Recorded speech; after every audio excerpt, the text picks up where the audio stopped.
नमस्कार दोस्तों, स्वागत है आपका अपना यूट्यूब चैनल टुडे एग्जाम पर। दोस्तों आज है आपका 13 मार्च 2023 और आज आपका एसएससी सीएचएसएल का एग्ज़ाम था। थर्ड शिफ्ट की एग्ज़ाम समाप्त हो गई है। थर्ड शिफ्ट के एग्ज़ाम में जीके के सेक्शन से जो भी प्रश्न पूछे गए सभी 23 प्रश्नों के साथ उपलब्ध हो गया हूं, जो कि एकदम ओरिजिनल है।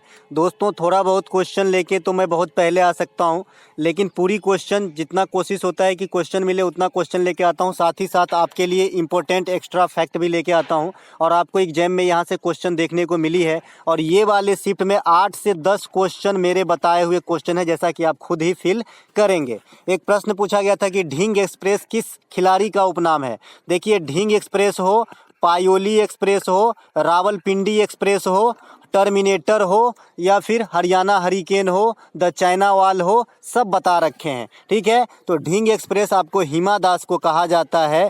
ये कहाँ से बिलोंग करती है, तो भारतीय राज्य असम से बिलोंग करती है।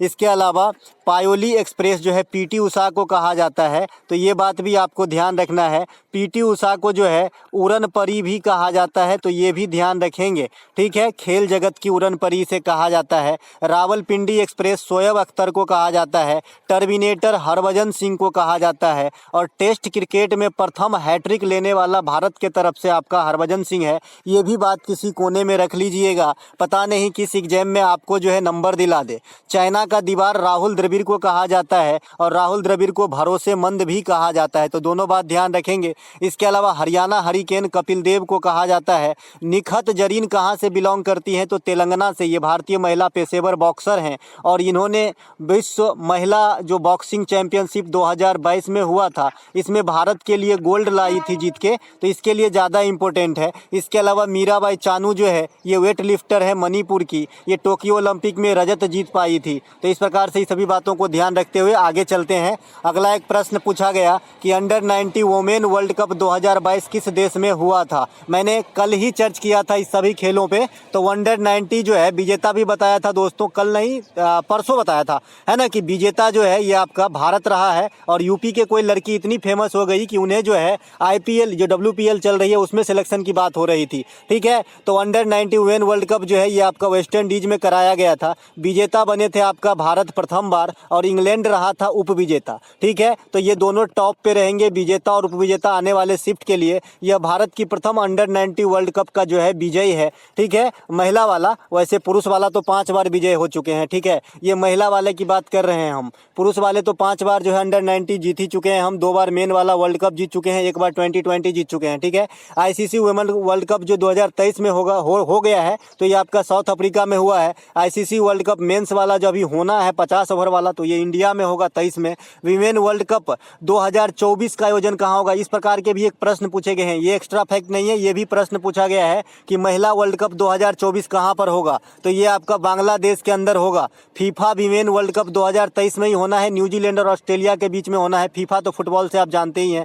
फीफा वर्ल्ड कप 2026 जो मेन वाला होना है अमेरिका, कनाडा और मैक्सिको में होना है। फीफा जो मेन वाला 2022 में हुआ था ये आपका कतर के अंदर हुआ था, विजेता अर्जेंटीना और उपविजेता फ्रांस रहा था। फीफा अंडर 20 वर्ल्ड कप भी होना है 2023 के अंदर, तो ये आपका इंडोनेशिया के अंदर होने वाला है। इसके अलावा एक प्रश्न पूछा गया था कि IBM 360 किस पीढ़ी की कंप्यूटर है। देखिए, कंप्यूटर की जो वर्तमान में पीढ़ी चल रही है ये 4वीं और 5वीं मिली जुली रूप से चल रही है। तो जो IBM 360 है, IBM का फुल फॉर्म भी पूछ देता है आपसे, इंटरनेशनल बिजनेस मशीन होता है। ठीक है, तो ये थर्ड शिफ्ट का कंप्यूटर है। इसके अलावा प्रथम शिफ्ट के कंप्यूटर में जो है किस चीज़ का प्रयोग किया गया था, तो निर्वात का। इसके अलावा दूसरी जनरेशन के कंप्यूटर में ट्रांजिस्टर का प्रयोग किया गया था। ट्रांजिस्टर के आविष्कारक भी आपसे पूछा जाता है, तो विलियम शॉकले और बार्डिन होता है। ठीक है, तो ये बात भी ध्यान रखेंगे।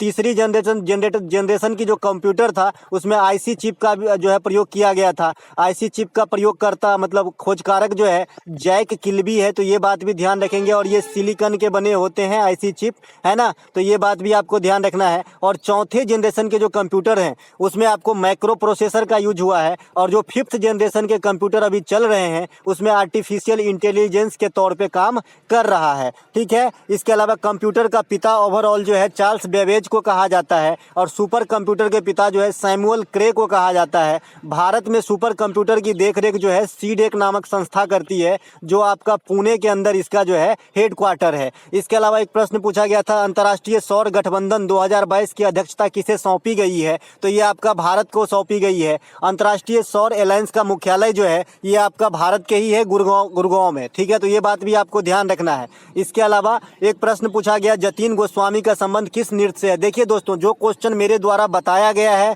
और मैं पीडीएफ भी प्रोवाइड करा दिया हूं, उसमें आप एक्स्ट्रा फैक्ट वाले बिंदु नहीं देखेंगे, क्योंकि एक ही चीज को 25 बार जो है बताना सही नहीं है, आपका टाइम किल होगा। ठीक है, तो जतीन गोस्वामी का संबंध जो है ये आपका सतरिया नृत्य का है। इससे पहले वाले शिफ्ट में हमने सतरिया नृत्य का चर्च किया था जी, है ना। सतरिया नृत्य जो है प्रमुख शास्त्रीय नृत्य है और सबसे नवीन शास्त्रीय नृत्य है। जैसे सबसे पुराना शास्त्रीय नृत्य आपका भरतनाट्यम हो जाता है, उसी प्रकार से सतरिया सबसे नवीन हो जाता है। 8 शास्त्रीय नृत्य का नाम हमसे फिर से याद दिला देते हैं, भरतनाट्यम, कथकली, कुचिपुड़ी, कथक, मणिपुरी, सतरिया, ओडिसी और एक कौन छूट गया, मोहिनीअट्टम। ठीक है, इन सब कहाँ कहाँ से बिलोंग करता है आपको जरूर याद रखना चाहिए। भरतनाट्यम तमिलनाडु, कथकली आपका केरल, कुचिपुड़ी आंध्र प्रदेश, कथक उत्तर भारत, मणिपुरी मणिपुर, आपका सतरिया असम, ओडिसी ओडिशा और मोहिनीअट्टम केरल। तो ये 8 आपको ध्यान रखना है। इसके अलावा एक प्रश्न पूछा गया था, पुरंदर की संधि कब हुई थी? कल मैंने बसीन की सलाबाई की संधि बताया, लेकिन पुरंदर की नहीं बता पाया, कोई बात नहीं, लेकिन संधि से आया तो सही।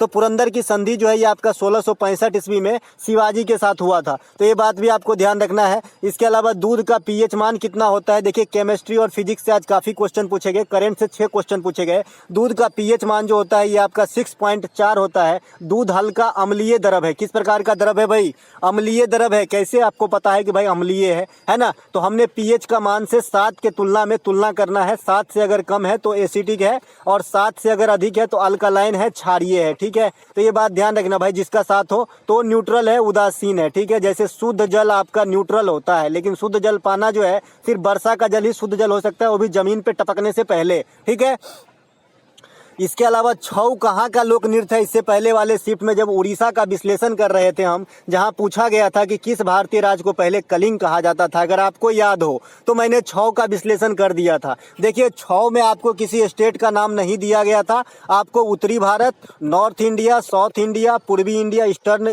भारत, इस प्रकार से दिया गया था। तो ये पूर्वी इंडिया का बेसिकली जो है आपका हो जाएगा। ठीक है, तो इसे पूर्वी इंडिया जो भी जिन्होंने भी लगाया होगा उसका राइट आंसर हो जाएगा। अब देखिए, मैं यहाँ पर ये जो भूकंप की तरंग है, आपको मैंने एमटीएस वाली प्रैक्टिस सेट में इन तीनों तरंग का गुणधर्म भी समझाया हूँ। खाली तरंग पहचानना तो हमारे बच्चे चुटकी में उड़ा दूंगे जी, ये तो इसके गुणधर्म भी बता सकते हैं जो हमसे जुड़े हुए हैं भाई। प्राथमिक तरंग, सेकेंडरी तरंग और एल तरंग का मतलब है लव तरंग।